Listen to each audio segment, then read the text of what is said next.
In the beginning, Adam and Eve, who represent a race of human beings, walked with God in their etheric bodies. They did not yet have human will, and therefore their will was God's will. Genesis 1:27, they were like God. We are like God. It was not intended that man would live forever in his etheric body, and so they, Adam and Eve, the created human race, were expelled from the garden.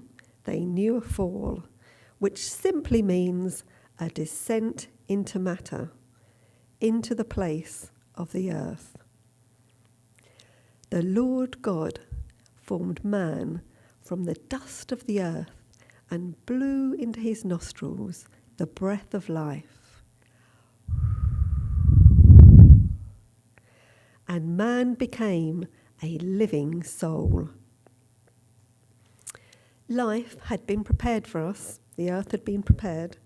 And so we came forth. God had readied the earth throughout the geological ages. Now, sadly, when we first came down, we had no memory of having come from Eden or from walking with, or of walking with God in the cool of the day. Which is why when God says, Adam, humans, where are you? We hid.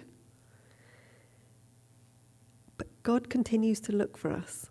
And that is an incredible thought. For 4,000 years, bless you, God has been looking for us. That's amazing when you really think about that. I challenge you all week, be thinking, God is looking for me. God is looking for me. But as I said, he wants us to choose to return of our own free will.